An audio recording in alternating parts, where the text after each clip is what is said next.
Vamos lá, meus queridos. Gênesis 37. Nós vamos então dar continuidade. Hoje a gente encerra, né? Aí o estudo panorâmico, né, irmãos? Não é aquele estudo exaustivo, né, que a gente propõe, é aquele estudo panorâmico. Inclusive, como é a última aula sobre o livro de Gênesis, eu vou fazer uma breve recapitulação, até para vocês, né, verem as anotações, se anotou alguns pontos que eu considero ser importante a gente ter na memória ou registrado em algum lugar, né? Para a gente, a partir disso, o que eu pretendo fazer? Dar base para vocês, referências, para que vocês continuem o estudo se interessar no estudo mais aprofundado. Então vocês têm a base, que a base para mim, inclusive, é o mais importante, né? Porque às vezes a gente vai estudar um livro, um tema, alguma coisa, por onde eu começo? O que eu preciso saber a respeito, né, do livro, do personagem, do tema? Então essas coisas que às vezes é o que nos falta e que é a partir daí que a gente desenvolve o estudo, né? Então, o livro do Gênesis, a gente estudou sobre o início, o começo de todas as coisas, né? Então, o livro de Gênesis nós dividimos, agora eu não vou saber precisar exatamente os capítulos lá que nós dividimos, mas me arrisco aqui a falar, se vocês anotaram, me ajuda aí para confirmar, para me corrigir ou confirmar, tá? O capítulo 1 fala do Criador, não é isso? O capítulo 2 fala da criatura, ou seja, o homem, né, a criatura, entre outros, a principal, o homem. O capítulo 3 vai falar sobre a ruptura, a queda, então, do homem, né, o pecado cometido. Do capítulo 4 até o capítulo 6, a humanidade que se tornou corrompida, né, pecadora, a ponto de Deus trazer o juízo sobre essa humanidade que o mundo chama, o Novo Testamento chama de um mundo antigo. Então, quando vocês lerem lá em Pedro, por exemplo, acho que é 2 Pedro, é 1 Pedro, Deus não perdoou o mundo antigo. Isso se refere antes do dilúvio, né? Porque ali é um recomeço, né? Então, o mundo antigo refere-se à expressão antes do dilúvio. Então, capítulo 7, capítulo 8 e 9 é o dilúvio, o relato, né? Foi um ano e pouco, mais ou menos, entre a chuva, o dilúvio e tudo secar. Porque a gente fala, mas André, não foi 40 dias Foi 40 dias, é isso? 40 dias, né? De noite, não é isso? 40 dias foi essa chuva torrencial. Essa chuva, assim, a Bíblia diz que as comportas do céu se abriram. Detalhe, nunca tinha chovido na terra. Olha só, irmão. É por isso que mais ou menos a gente entende, não é que justifica, mas entende o porquê que ninguém acreditava na mensagem de Noé. Nunca choveu na terra, agora vai vir uma chuva que vai inundar o mundo. Percebe, irmão, né? Que a gente fala, poxa, então a gente entende mais ou menos, justifica. É como hoje, por exemplo, é a mensagem da fé. A mensagem de Deus sempre foi uma mensagem para ser aceita pela fé, né? Apesar das evidências ou das faltas delas, o Evangelho e a palavra de Deus ela tem que ser recebida pela fé. Não é uma fé cega, mas é algo que é preciso ser recebido pela fé, né? Vai para além de observações, de investigação científica e tal. Então, desde lá a gente percebe isso. Mais 7, 8 e 9, 10 já é uma outra sociedade que vem sendo reconstruída pelo homem, a tentativa de fazer aquela torre de Babel. Percebam que sempre há desobediência, porque Deus disse, desde o começo lá, quando criou o casal, multiplicar e frutificar e encher a terra, né? Então, espalhem-se pela terra. Então, aqueles homens continuaram na desobediência, mesmo em todo o juízo de Deus, tudo isso aí, uma nova sociedade. Percebam, mas que o problema é a natureza humana, né, que a Bíblia está trazendo para nós. O problema é a natureza humana. E aí o que acontece? Eles fizeram aquela torre de Babel, Deus deu um jeito lá, né, providenciou uma maneira para que eles pudessem espalhar na terra e cumprisse o mandato de Deus. Capítulo 11 aparece o Abraão, numa terra idólatra, lá na Mesopotâmia, o chamado de Deus em Abraão, né, no final do capítulo 11, mas o capítulo 12 que é considerado mesmo, né, que a gente faz a divisão. Então, do capítulo 12, o capítulo 1 a 11 é o Criador e sua criação, tá? Essa divisão, não sei se eu falei assim para vocês. Do capítulo 12 ao 50, a fé e seus heróis, não é? Essa foi assim. Então, a gente está dividindo em dois, o livro de Gênesis em dois, nesse aspecto, né? Então, do capítulo 1 a 11, o Criador e a criatura. Capítulo 12 a 50, a fé e seus heróis. E aí a gente dividiu então a vida desses 4 heróis, ou desses 4 personagens patriarcas, que a gente chama, né? Que são aqueles que principiam a fé, que são Abraão, Isaac, Jacó e José. Então, a história de Abraão. Quem foi Abraão? Abraão é o homem que Deus chamou, né? A palavra-chave é: sai da tua terra, que foi a ordem de Deus para sair da terra, da parentela, da casa do pai, aquela história toda, e para caminhar com Deus pela fé, para uma terra que ele não conhecia ainda. Então, a história de Abraão está dividida, ou está entre o capítulo 12 e o capítulo 23 de Gênesis. Aí vem o segundo personagem, Isaac. Isaac, oi? O homem que Deus guiou, exatamente. O homem que Deus guiou é a história mais curtinha que tem, né? Que é do capítulo 24 ao 26. As palavras que a gente destacou como palavra-chave são altar, acampamento e poço, né? Aí vem o terceiro personagem, que é o Jacó, o homem que Deus mudou, né? Para mim, a mensagem mais fantástica que tem, porque é o que a Bíblia, acho que ela traz de uma mensagem mais poderosa, mais esperançosa, né? Que, ou seja, é possível salvação mesmo com essa natureza tão corrompida que nós temos, né? Deus, a graça de Deus, ela superabunda onde o pecado abunda. É o que diz Romanos 5:20, se não me falha a memória, né? Acho que é 5:20 mesmo. Se não for 20, é o 21, tá? E aí, o homem que Deus mudou, né, transformou, está no capítulo 27 até o 36. Então, a gente destacou que nele, em Jacó, se manifesta a bondade e a generosidade de Deus. E aí, o personagem que nós vamos estudar hoje, por último, é o José. Então, enquanto Abraão é o homem que Deus chamou, Isaac, o homem que Deus guiou, Jacó, o homem que Deus mudou, José, o homem que Deus usou. Olha só, é o vaso de Deus. O homem que Deus usou, né? A história dele, então, vai do capítulo 37 até o 50. E aí encerra o livro de Gênesis. Deus lhe deu recursos espirituais sem limites. Então, a gente vai começar a contar a história de José, destacando alguns pontos, né? E aí vocês, claro, perguntem à vontade, dê algum acréscimo aí de informação. Amados, esse menino, e era um menino, tinha 17 anos de idade, né? Hoje nós chamaríamos de adolescente. Esse menino, ele era então mais novo dos 12 irmãos. Aliás, na ocasião ele tinha, não, Benjamim era nascido. Benjamim não era nascido, né? Então ele tinha 10 irmãos, ele era o 11º, né? Ou seja, o mais novinho que tinha na época. E aí, ele, à semelhança do seu pai, tem um relacionamento com Deus muito parecido, onde Deus se comunicava através de sonhos, né? Então, esse era um meio que Deus usou muito para falar com Jacó e dar continuidade para José. Naquela cultura havia naquela época não havia uma lei específica, como depois em Moisés, lá no Pentateuco, aparece, né? Que é aquela questão do primogênito, os rituais todos. Mas aqui já era culturalmente algo estabelecido, ou seja, que tinha um primogênito. O primogênito era a continuação da raça humana, da bênção de Deus. Então, o filho mais velho tinha que ser homem. Podia ter 10 meninas lá que não era considerado primogênito, né? Porque a promessa estava sobre a vida de um homem, da semente da mulher, que seria o Messias. Então, na mente, no coração e no anseio desse povo de Deus, era que viesse o Salvador no próximo menino que nascesse. Olha que coisa interessante. Quando o casal tem lá os 2 filhos, Abel e Caim, e o Caim mata o Abel, quando nasce o Sete, a Bíblia vai dizer que eles já esperavam, então, a própria palavra, né, Sete, né? Quer dizer isso, eles esperavam, eles tinham a esperança que ali já seria aquele Salvador que foi prometido por Deus no Gênesis 3:15, mas não era. Então, cada menino que nascesse, né, primogênito, eles tinham expectativa. É por isso que o desespero de Raquel, quando ela disse, me dá filho, senão eu morro. Porque a mulher, eu já falei isso para vocês? Não, né? A respeito dessa questão, desse ponto. A mulher na cultura judaica, de todo sempre, isso aí talvez até os dias de hoje ainda há essa questão. A mulher estéril, não, acho que hoje mais não, mas a mulher estéril que não gerava, ela era considerada uma mulher desaprovada por Deus, amaldiçoada por Deus, né?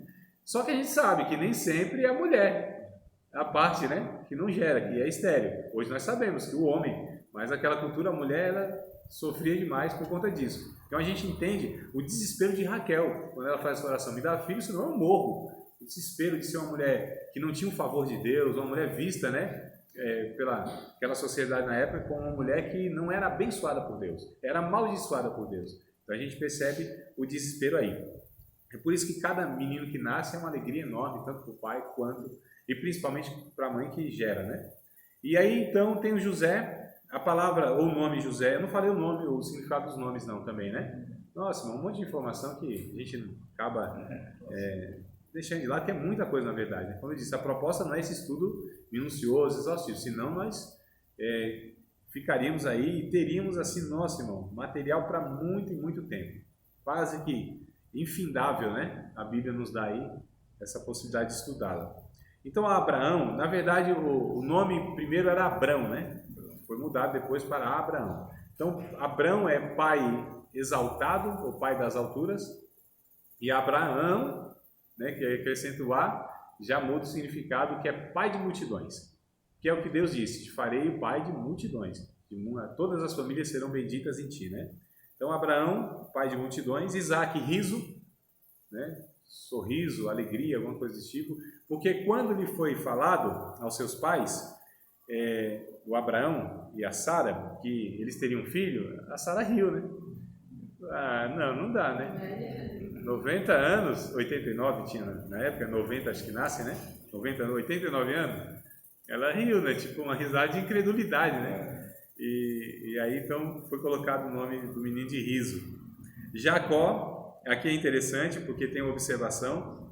Jacó, ele é conhecido como o quê, irmãos? Vocês lembram? Um homem honesto, gente boa, fala a verdade. Ah, eu falei, né? Trapaceiro. Trapaceiro, enganador, embusteiro, né? Todos esses adjetivos aí que ele tem, aos montes. Só que eu falei que o nome dele, a princípio, não era esse, né? Lembra? Então, o significado do nome dele, na verdade, não é esse. Mas o que se tornou é esse, né? Enganador, usurpador, tá? Mas o nome original lá não é esse, não. Bom, já que eu expliquei, então, tranquilo. O nome José ele acrescenta, ou aquele que acrescenta. É muito interessante. José. Tem uma ideia mesmo de graça. E no Antigo Testamento não é comum essa expressão ou essa ideia. Não é corriqueira, né? Aparece sim, pontualmente. Graça. Isso é escancarado no Novo Testamento. Porque graça, na verdade, é o favor de Deus não merecido para nós. Então, graça é a forma que Deus sempre usou para se relacionar com os seres humanos. Alguns entendem assim, não, a época da graça, já ouviram falar, né? Ah, o Novo Testamento é a época da graça. Não, a época da graça foi em todo o tempo. Nunca houve um tempo que Deus não se relacionava pelo seu favor imerecido. Nunca o homem mereceu. Então sempre foi graça. A graça possibilita Deus criar o ser humano. A graça possibilita Deus se relacionar com esse ser humano.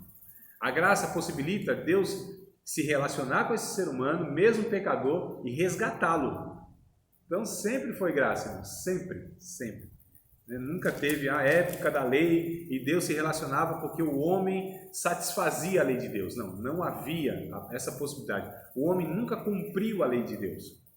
Pelo contrário, Paulo vai dizer que a lei de Deus, uma das funções, ou a principal função, era nos mostrar de fato que nós somos perdidos e que nós não temos condição nenhuma de nos salvar. Então, Paulo disse, a lei é ruim? Não, a lei não é ruim, ela é boa, ela é santa, ela é boa e ela é agradável, né? Só o problema é que ela não salva, a não ser que a pessoa conseguisse atender toda a exigência da lei, aí seria salva. Paulo disse, se houvesse uma lei que pudesse salvar, era a lei de Deus.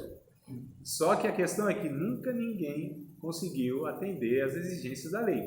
A lei, ela era um termômetro, né? O Antigo Testamento eu vejo como um termômetro que mostrava o grau da febre. 36, febril, 37, 37,5, 38, febre, 39, eita, 40, vai convulsionar, vai morrer, né? Então, o que o termômetro faz? Só mostra o grau, a intensidade, a gravidade. Não cura a febre, não cura a enfermidade, a inflamação, né?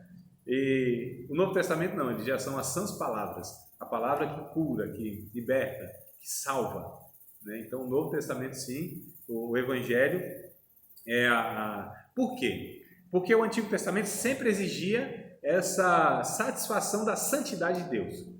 Deus é santo, né? Sendo Deus santo na sua natureza, e santo, santo, santo 3 vezes, ele não pode se relacionar jamais com o pecado, com o pecador, que é a mesma coisa, o pecador, né? Porque o pecado está nele. corrompeu a sua natureza. Então Deus não pode ser corrompido nem se relacionar com nada que é corruptível. Só que Deus, porque alguém perguntou, e eu acho que eu já até falei isso para vocês, mas eu acho que vale a repetição. Deus, uma senhora questionou, né, um pastor a respeito do caráter de Deus. Disse assim: pastor, Deus ele é santo mesmo, como o senhor diz que é? Sim, é santo. Santo assim que puro, santo, não tem pecado, nada. O caráter, a natureza de Deus é isso, é santo. Ele é santo de verdade na palavra, como pode ser considerada no mais, o significado mais estreito possível. É santo. Nunca pecou, não pode ser tocado pelo mal. O mal não se aproxima dele jamais. Impossível isso acontecer. Se o mal se aproximar de Deus, a santidade de Deus fulmina isso. Deus não é um ser que pode ser corruptível, não pode se corromper. A natureza de Deus não permite isso. Ele é santo no grau mais extremo, imaginável possível. Fala assim: mas Deus se relaciona com a gente. O Senhor disse que Deus se relaciona com o pecador. Sim, e o Senhor ainda disse, tá vendo? A gente vai ensinando os negócios, né? Aí depois a gente precisa explicar tudo isso aí, para quem questiona. E ela falou assim: mas o Senhor disse que Deus se relaciona com a gente, e que tudo está em Deus, que não tem nada fora de Deus. Inclusive é isso também que eu creio, ensino e passei para vocês, acredito. Se tudo está em Deus, nós somos pecadores. Esse mundo, inclusive, está corrompido pelo pecado, natureza e tudo mais. E estamos em Deus, e Deus é santo, então como que Deus pode se relacionar com a gente? Como tudo isso em pecado pode estar dentro de Deus? Olha, irmão. Aí o pastor trouxe a ilustração que eu gosto de usar também, sobre o órgão que é transplantado. Acho que eu dei essa ilustração para vocês, vocês lembram? Não? Então acho que talvez não tenha dado. Ou vocês não lembram, mas a ilustração geralmente gruda, né? A história geralmente gruda. Aí então ele falou assim: o órgão transplantado. O corpo que recebe um órgão transplantado, qual que é a sua tendência natural? Rejeitar esse órgão, porque não faz parte do seu organismo. Pode ser o mesmo órgão, transplantou o coração, mas é outro coração. Então, o organismo ele vai expelir qualquer corpo estranho que entre nele, né? Então, há uma rejeição. O que é feito, então, para que esse corpo vá se adaptando, absorvendo, assimilando esse órgão até que ele possa estar lá estabelecido? Dá remédio. Remédio que é aplicado nesse caso. E foi então. Deus faz a mesma coisa. Então, nós somos esse corpo alienígena. Nós somos esse transplantado. Então, o que Deus fez? Aplicou um remédio.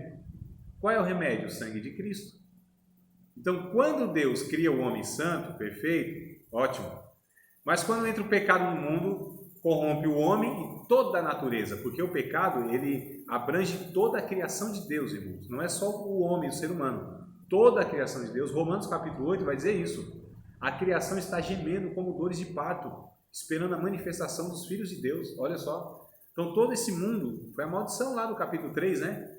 A terra vai ter dificuldade de produzir, e a gente vê toda essa interferência do homem e a natureza também com as suas dificuldades. A ferocidade dos animais de uma maneira, não normal. E aí o que acontece? Quando Deus cria o homem, ele está ali bonitinho, tranquilo. Mas quando ele peca, então por que Deus continuou se relacionando? É possível? É possível, não estou afirmando. Mas é possível que Satanás pensou: não posso fazer nada contra Deus, porque a raiva do diabo é contra Deus. Ele não gosta do Criador dele, não do Satanás, mas do ser angélico. Não gosta. Ele, de alguma maneira misteriosa, entrou no coração dele, ninguém sabe de onde veio isso.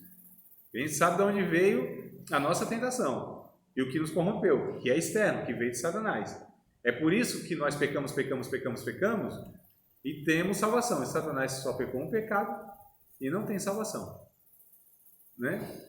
Por quê? Porque dele veio do interior dele, diz Ezequiel, capítulo 37, se não me falha a memória.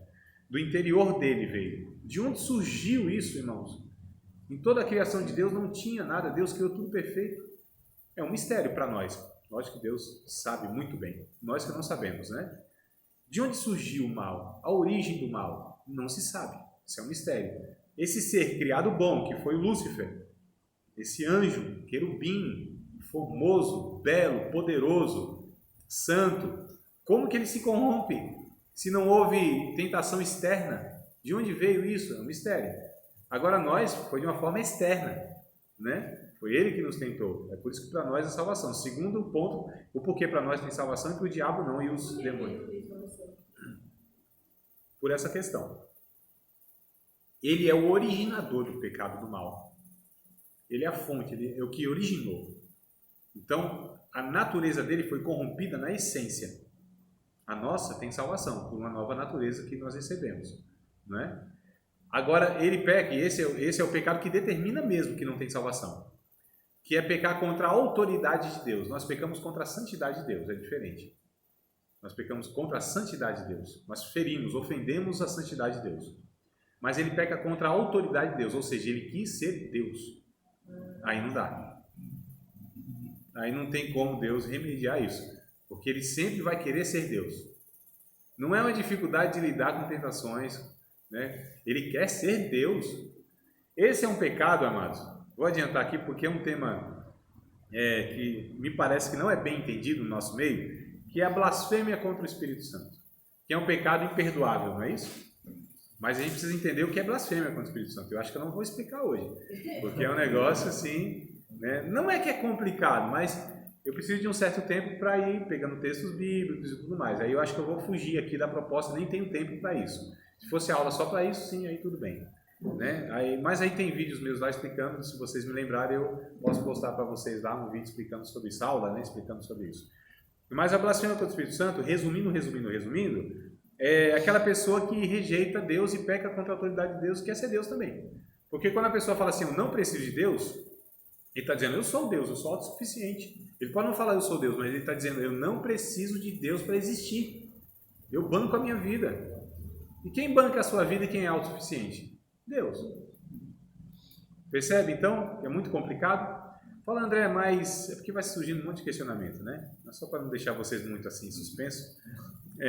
Vai que não dorme nessa noite, né? E nem na outra, e nem na outra, e nem na outra, e nem na outra. Mas assim, se a pessoa blasfemou, ela não tem salvação, diz a Bíblia. Isso, não tem.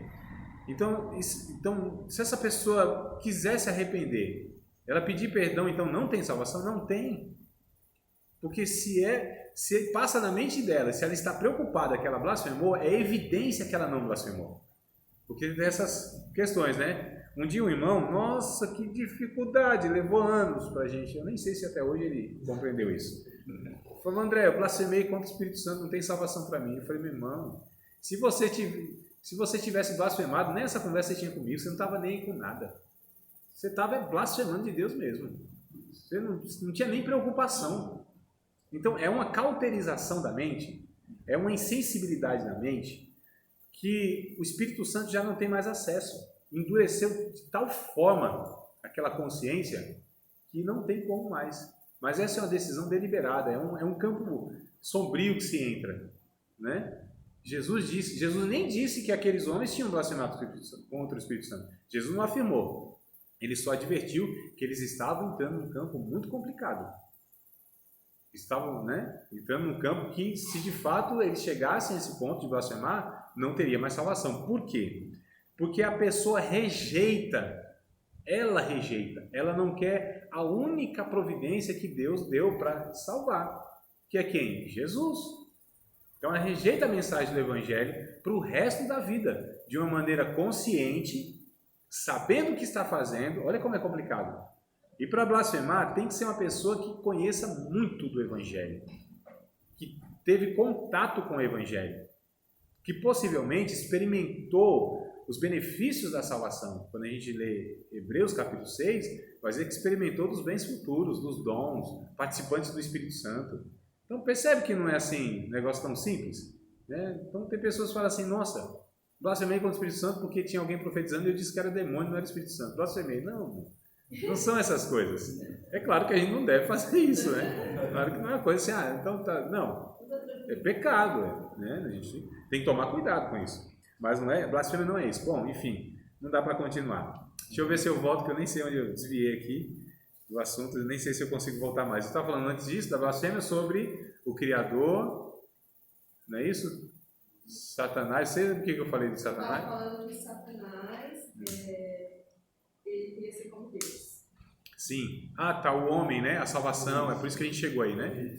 Então, assim, o homem peca, Deus resgata. Tá bom, a graça, tudo. É que eu fui lá e eu preciso voltar agora, né? Lá para frente, Novo Testamento, aquela coisa toda, eu preciso voltar agora em José. É porque José, a ideia é essa de graça, né? Então foi por isso que eu desviei aqui, mas vamos voltar, se arrepender e voltar do meu desvio. Então José, ele aparece como esse menino que não estava enquadrado naquela cultura e até mesmo naquela, depois, né, sendo a exigência dali, sendo primogênito, mas é interessante, seja aqui, seja no próprio Jacó, porque Jacó também não tinha o direito de primogenitura, lembra? Jacó não tinha, aqui José não se enquadrava também nessa questão de ser o primogênito, era Rúben, né? Rúben e Simeão eram os dois lá, os dois mais velhos.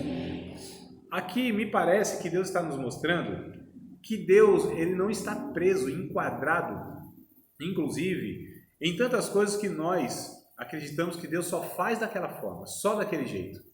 Deus é soberano. Lógico que Deus não pode ir contra o seu próprio caráter. Vocês sabem que tem algumas coisas impossíveis para Deus, né?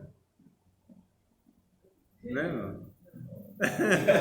A gente ouve falar, não tem nada impossível para Deus, né? Direto. Aí quando vem alguém falando isso aqui, só complica a vida de vocês, né? Meu Deus, o André tava tão... A gente tem que assistir o vídeo umas 3, 4 vezes. Vai ver, porque assim, a gente sempre ouve afirmações. Aí vem uma pessoa e fala um negócio que é o contrário, fala, opa, acende uma luzinha vermelha, é bom que acenda. Não, né? É bem o que você falou, é um adestramento. Eu acho que eu usei na primeira aula. Exato. E quando eu digo assim que não há nada impossível para Deus, porque a própria Bíblia, ela fala isso.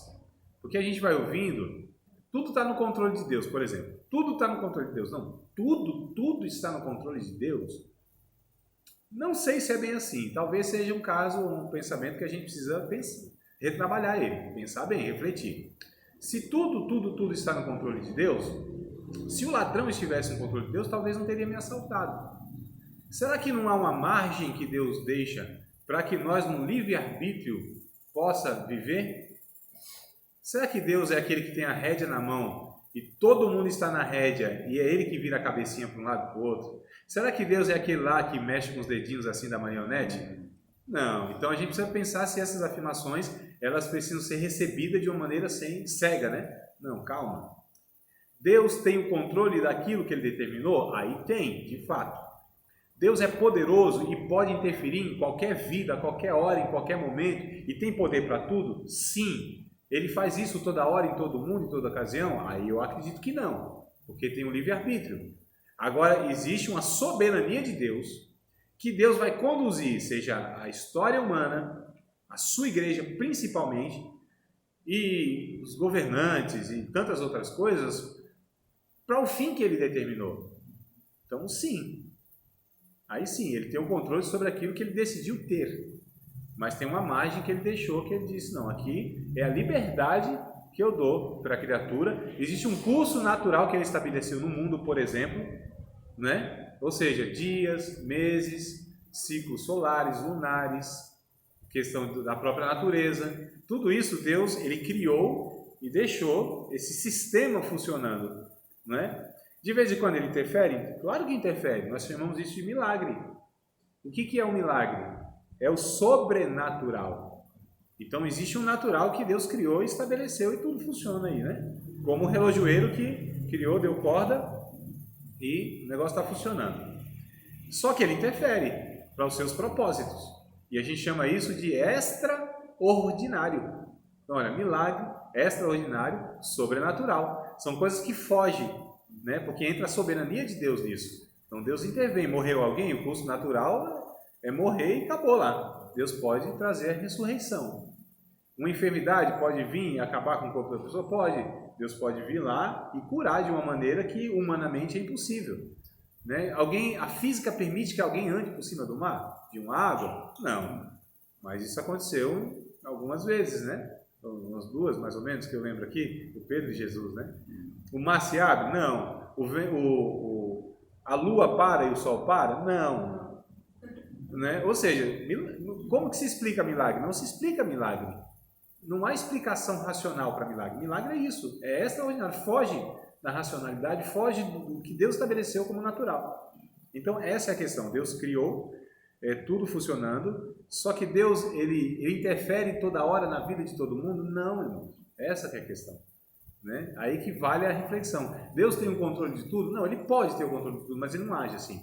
Mas por que Deus não fez isso? Porque, primeiro, ele não pensa como a gente pensa. Ele não se relaciona como a gente... se eu fosse Deus, aquele ladrão lá, ele morria antes, dava um infarto nele, não chegar no objetivo. Mas Deus não trabalha assim, né, irmão? Né? Inclusive, eu acredito que Deus quer salvar aquele cidadão. Inclusive, falei para os dois, falei, vou orar por vocês, sai dessa vida.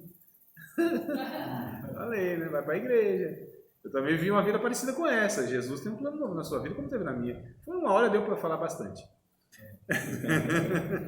Então, o que acontece? Se eu fosse Deus, eu não deixava jamais. Se Deus existe, é o questionamento de alguns. Se Deus existe, por que há tanto mal no mundo? Por que Deus permite, sabe, que uma menina de 13 anos é estuprada pelo próprio pai? Por que Deus permite que uma mulher vá lá e aborte a criancinha? Não teve defesa. E tantas outras questões que a gente poderia, né, colocar nisso, mas nós sabemos que Deus é soberano. E que tudo que acontece de mal, inclusive, não é vontade de Deus. E nem Deus promove nada para aquilo. Pelo contrário, se Deus não refreasse o mal no mundo, isso aqui estava... Mas, nossa, irmão, estava assim, Sodoma e Gomorra muito pior. Estava assim, aquele capítulo 6 de Gênesis lá, muito pior. Já tinha se acabado. Então, na verdade, o mal neste mundo é uma evidência que existe um Deus bom. Porque se o mal não tem freio, não respeita a lei, não respeita ninguém, por que ainda há uns limites para esse mal? Porque é Deus quem refreia isso. E me parece que no maior sofrimento dos seres humanos, aí que eles buscam Deus e reconhecem Deus. Então, o sofrimento não é evidência que Deus não existe. O sofrimento, na verdade, é aquilo que nos faz, via de regra, tem gente que sofre. Quanto mais sofre, mais blasfema de Deus, né?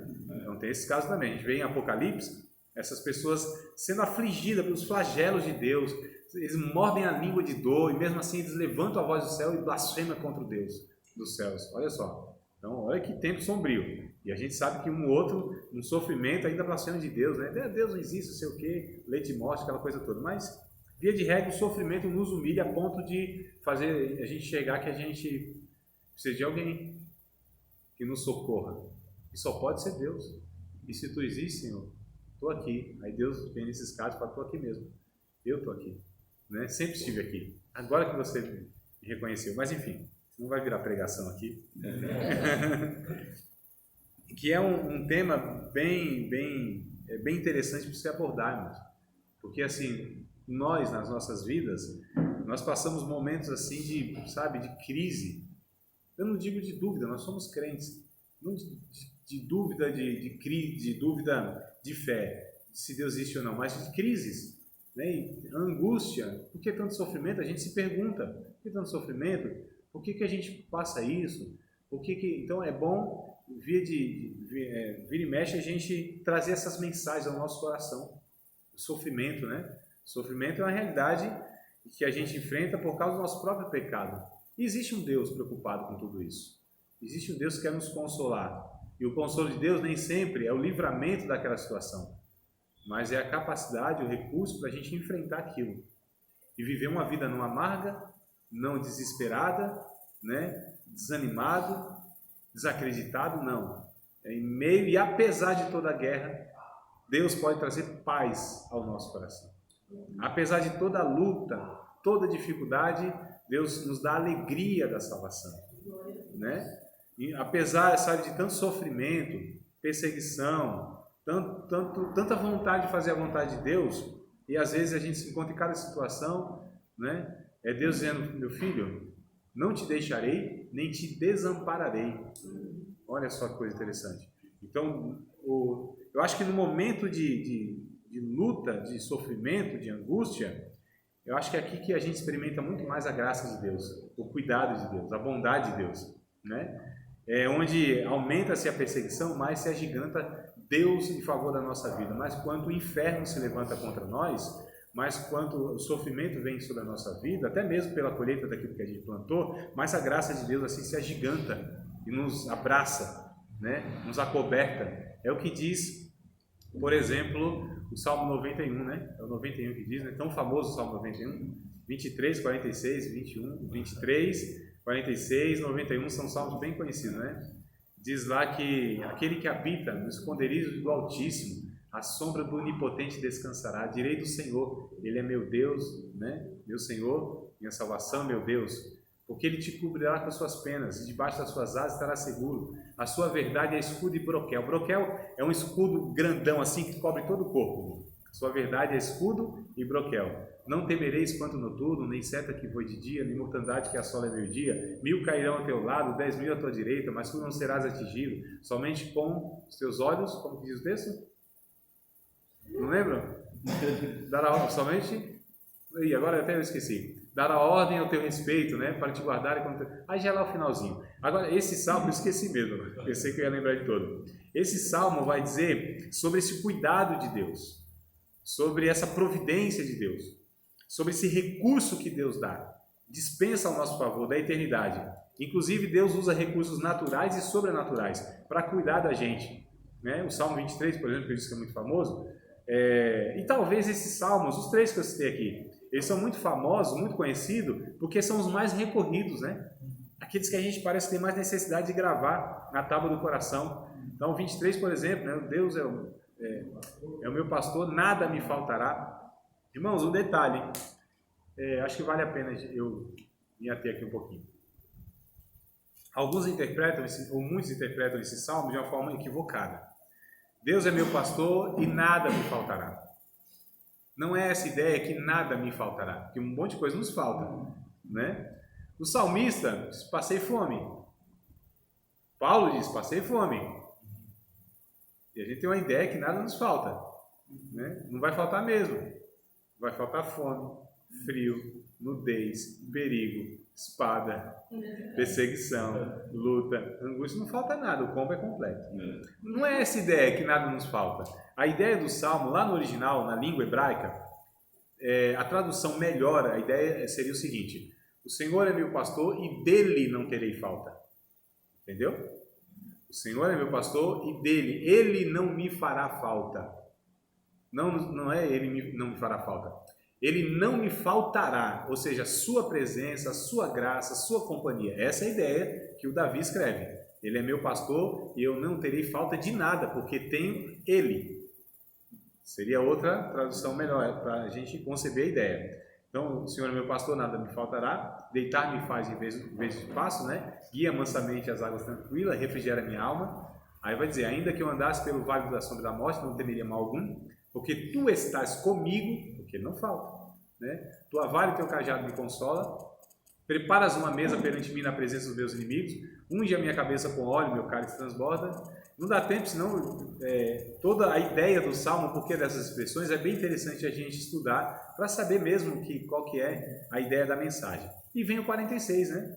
Deus é o nosso socorro, bem presente na hora da angústia, pelo que nós não temeremos, ainda que os montes se transportem para o meio dos mares, ainda que as águas rugem e se perturbem, há um rio cujas correntes alegra a cidade de Deus, o santuário das moradas do Altíssimo, Deus está no meio dela, não será abalada, Deus a ajudará ao romper da manhã, as nações se embraveceram, os reinos se moveram, ele levantou a sua voz, a terra se derreteu, o Senhor dos exércitos está conosco, Deus de Jacó nosso refúgio, vinde e contemplai as obras do Senhor, que desolações tem feito na terra, faz cessar a guerra até o final da terra, quebra o arco, corta a lança, queima os carros no fogo, aquietai-vos e sabei que eu sou Deus, serei exaltado entre as nações, serei exaltado na terra, o Senhor dos exércitos está conosco, o Deus de Jacó é o nosso refúgio. Então, esses salmos, e muitos outros salmos, e muitos outros textos da Bíblia, vêm para nos comunicar esse Deus que está conosco, esse Deus, inclusive, que a semelhança de José, quer preservar-nos nesse processo de sofrimento. Imagina um menino de 17 anos, irmãos, sendo arrancado no meio da sua família, dos seus pais, dos seus irmãos que ele tanto amava, ser vendido como escravo pelos seus próprios irmãos. Olha só, ser vendido como escravo, indo para a vida de escravo. A gente está falando de um adolescente, olha o trauma que tudo isso devia causar, né? E Deus preserva ele de tudo, ele sai do outro lado assim, ó, sabe? Como se nada tivesse acontecido. A graça de Deus é poderosa para nos momentos mais traumáticos, para uma vida mais desgraçada, mais sofrida, fazer com que a gente seja sarado nisso, curado. A graça de Deus tem o poder de curar qualquer alma, ferida pela vida, pelas pessoas, castigada, sabe, pela desumanidade dos seus genitores, das pessoas que ela teve como referência. A graça de Deus é poderosa para fazer isso. Muitas vezes sem terapia, sem psicólogo, algumas vezes com tudo isso. Também é recurso de Deus. Mas a graça de Deus proporciona tudo isso. Então José, lá como escravo, ficou preso um tempo lá. Irmãos, da venda de José até ele se encontrar com seus irmãos, foram aproximadamente 16 anos. 13 para 16 anos. A gente não está falando de um negócio que aconteceu do dia para a noite. Ele ficou de 13 a 16 anos naquele processo, vendido para os irmãos até se encontrar com eles, né? Então olha só, não foi um negócio assim do dia para a noite, não foi um sofrimento de um dia, de 6 meses, de um ano, de 2, foram de 13 a 16 anos. Veja bem, né? Todo esse processo aí. Só para a gente entender, amados, que se José teve esse tempo todo aí de sofrimento, muitas vezes nós passaremos até mais, né? Se é que um dia, de alguma maneira, como eu disse para vocês em outra ocasião, eu acho que eu disse isso, a respeito de Paulo orou, mas Deus não vou solucionar isso aí. Tinha um propósito de Deus, no caso de Paulo, é para que ele não ficasse, que não se ensoberbecesse por tanta excelência de revelações que ele recebeu. Então tinha um propósito de Deus. O espinho na carne de Paulo era uma bênção de Deus, para mantê-lo humilde e para ele não se perder nesse caminho. Então quem sabe algumas questões da nossa vida é uma bênção de Deus, para nos manter dependente dele, ou humildes, ou algum outro propósito que a gente desconhece. Quem sabe, irmãos? É por isso que a Bíblia diz, em tudo é graça. Todas as coisas cooperam para o bem daqueles que são chamados por Deus, né? Ou Deus age em todas as coisas, tem outra versão, né? O que a gente sabe. Então é por isso que sempre o exercício da fé eu vejo dessa forma. Eu exercito a fé orando a Deus, acreditando que Deus pode intervir e mudar aquela situação minha. Pode, do dia para a noite. Deus pode fazer aquilo, solucionar aquilo, arrancar aquilo da minha vida, né? Da vida de outra pessoa que a gente ama, que a gente tanto ora e quer também, igualmente ver ela abençoada, ainda mais quando é amigos, entes queridos, né? A gente tem um afeto maior assim, a gente sofre com a pessoa, a gente quer, então a gente ora para que Deus realize o milagre. Senhor, curas, arranca aqui a enfermidade, o câncer. Oh meu Deus, cura, Senhor. Faz o milagre. A gente ora assim. E aí no final a gente fala, Senhor, todavia seja feita a tua vontade e não a minha. Porque aqui existe outro aspecto da fé, que é, convivo sem o milagre. Acredito no milagre, exercito a minha fé, porque esse milagre inclusive honrará e glorificará a Deus, além de beneficiar a pessoa, né? O final é sempre glorificar a Deus, mas se isso não acontecer, eu não perco minha fé em Deus e nada vai ser alterado na minha vida. Então olha só, a fé que gera o milagre e a fé que convive sem o milagre. Esse é o exercício, os dois aspectos da mesma fé, né? Então a gente sempre precisa viver nessa perspectiva, ensinar isso para os irmãos. Sempre isso, não ore, vamos orar, vamos aqui orar com todas as forças. Vamos reunir a nossa fé, vamos aqui reunir todo nosso clamor, reunir os irmãos, vamos acreditar no milagre. Mas se ele não acontecer, não haverá frustração, não haverá dúvida sobre a bondade de Deus, né? Deus é soberano. Ele quis assim. Eu acho que a vontade de Deus sempre é curar todo mundo, sempre abençoar todo mundo, mas existe uma soberania. Eu estou falando meu pensamento a respeito de Deus, mas existe uma mente de Deus que é infinitamente mais perfeita do que a minha. E se ele não fez é porque tem um motivo que eu não consigo nem entender. E se é que na eternidade isso vai ser para mim explicado, né? Acho que na eternidade não nem se preocupar com essas coisas mais. Capítulo 11 de Hebreus mostra esses dois pelotões da fé. Aqueles, eu já falei isso para vocês, não foi? Aqueles que experimentaram o milagre, foram lá os agentes de Deus no milagre, e aqueles que sofreram demais. Então a gente precisa entender dessa questão. Então José, ele passa aí por todo esse período. Só que o que eu acho mais interessante da vida de José, irmãos, o que mais eu gosto de destacar na vida de José, é que ele é exatamente a pessoa que Deus quer que a gente seja, num aspecto que diz respeito de perdão, não é? Porque isso, por Jesus é ensinado lá em Mateus, por exemplo, no Novo Testamento, é ensinado por Jesus sobre o perdão. O perdão é uma virtude que está ligada, a gente fala intrinsecamente, inerentemente ao Evangelho. não tem como separar evangelho de perdão. Não tem como, é impossível. Né? Então, se nós formos perdoados, só nos resta uma coisa, perdoar. Então, o perdão, irmãos, é necessário para que a gente continue a nossa vida de fé. Porque quando a gente não perdoa, é nós que estamos sendo prejudicados. A pessoa que não perdoa, ela quer ver então o outro, né? Desculpa a expressão, lascar na vida. Ela vai ter que pagar o que fez. Né? Então a gente começa a ser o quê? Uma pessoa rancorosa, amarga, ácida. Né? Olha só o que vai sendo gerado na nossa vida. Algo ruim. Então alguém disse que o não perdão, que aí vira vingança, seria mais ou menos assim. Como se eu tomasse o copo de veneno esperando que a outra pessoa morresse. Entendeu? Então, olha só, sou eu que estou sendo envenenado. Às vezes a pessoa que ofendeu tá nem aí, tá vivendo muito bem, inclusive. Às vezes nem ela se deu conta do mal que ela fez para outra pessoa, não é? Mas o Léo fala que, por exemplo, o exemplo de Paulo, né? O não perdão é como se carregasse um cadáver. Exato, né? Exato, isso aí. De você, né? Que é você mesmo, que é a velha natureza ali. Você está arrastando uma velha natureza, está arrastando um pecado. Que esse pecado, ele vai te destruir mais cedo ou mais tarde, de uma maneira ou de outra. Vai te privar uma hora da graça de Deus. É o que diz Hebreus, capítulo de número 12, irmão. Vamos ver lá o texto? Eu acho que eu já te falei esse texto em outro contexto, né? Falei para vocês. Mas agora acho que cabe aí recorrer ao mesmo texto. Hebreus, capítulo de número 12. Não sei se é o 14, vamos ver aqui. O 14 é bem pertinho, ó. 12, 12, 12 e 15.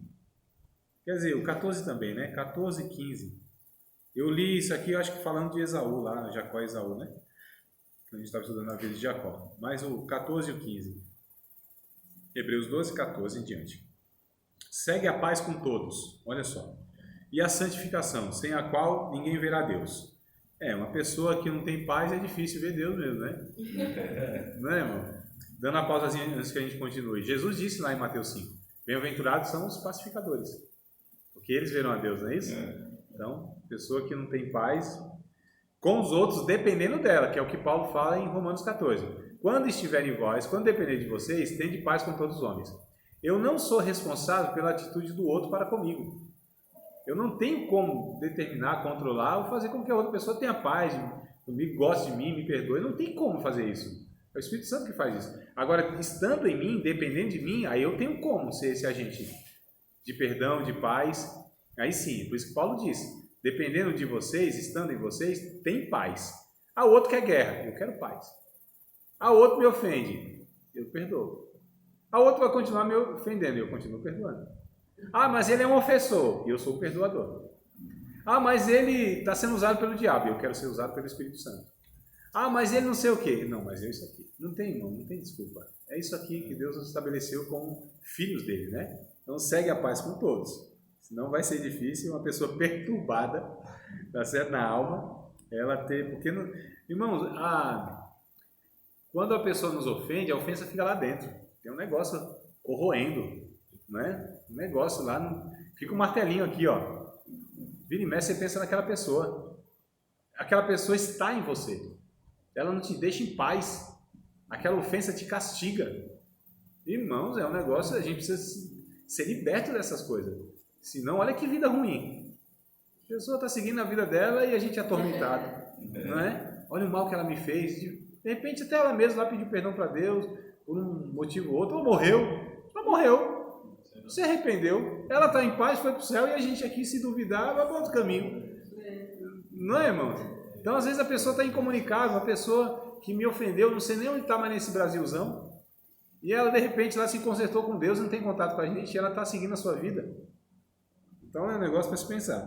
Verso 15, olha só o que diz o texto. Tendo cuidado de que ninguém se prive da graça de Deus, e de que nenhuma raiz de amargura brotando vos perturbe, e por ela muitos se contaminem. Olha que coisa interessante, irmão. Raiz de amargura brote e por ela, essa raiz de amargura, muitos em nossa volta seja contaminado. Uma pessoa amargurada, uma pessoa ofendida, ela pode amargurar um monte em sua volta, irmãos. Né? É igual aquelas rixas de família, alguma coisa que acontece que envolve família. Então a pessoa assim inflamou todo mundo, contaminou todo mundo. Todo mundo não foi ofendido por aquela pessoa, mas todo mundo está amargurado. Então a pessoa amargurada, ela contamina os outros. Raiz de amargura, brotando vos perturbe por ela. Muitos se contaminam. Olha que coisa terrível, né? O perdão tem um poder absurdo de resolver as coisas, de sanar as coisas, de harmonizar. Mas o não perdão também tem um poder absurdo de alastrar o mal. Não é, irmão? Então como a gente trabalha com as armas da luz, então a gente usa o perdão. Pede perdão, perdoa, né? Tranquilamente? Não, isso é difícil. Envolve humilhação, envolve reconhecimento. A gente perdoa, mas não está mais próximo, né? Existem situações e situações. Ninguém é obrigado a conviver diariamente com pessoas, né? Você pode perdoar e de repente, como aconteceu com Paulo e Barnabé, por exemplo. Né? Aconteceu lá em desavença, cada um foi para o seu lado, eram homens de Deus, tal, se consertaram depois, a gente vê isso na vida de Paulo no final. Mas nem sempre, a gente também não precisa viver em beijos e abraços com todo mundo, existem níveis de afinidade. O que eu não posso é atribuir àquela pessoa, quando vê-la, a ferida e a culpa. Então, o que é o perdão de Deus? Aliás, o que é o nosso perdão? Não é se esquecer do mal que ela fez, porque existe uma memória. Quando eu não lembro mais, chama-se amnésia. Não é? Né?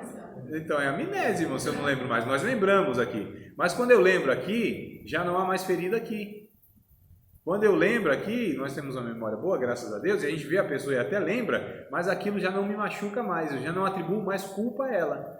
É isso que o Salmo 32 vai dizer: bem-aventurado o varão a quem o Senhor não imputa o pecado, que não lhe atribui o pecado.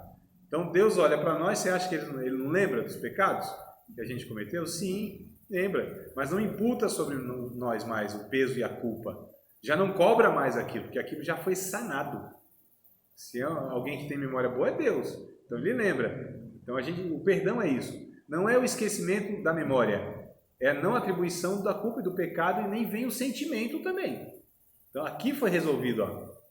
Aqui ainda tem o armazenamento, né? Mas isso aqui não gera nenhum mal-estar. Eu era no ministério que meus líderes eram casal e teve traição, né? Uhum. Aí isso é um negócio complicado. Depois de muito, ele foi embora, e depois reconciliaram, voltou. E ela falava exatamente sobre isso, né? Não é que você esqueceu. Não, jamais. Só não atribui mais aquela... É que não faz mais aquele machucado, né? Uhum. Que a memória ainda fica, claro, né? Lógico. Mas você não tem acusação ainda, né? Sim. Aí, tá vendo? Não confio mais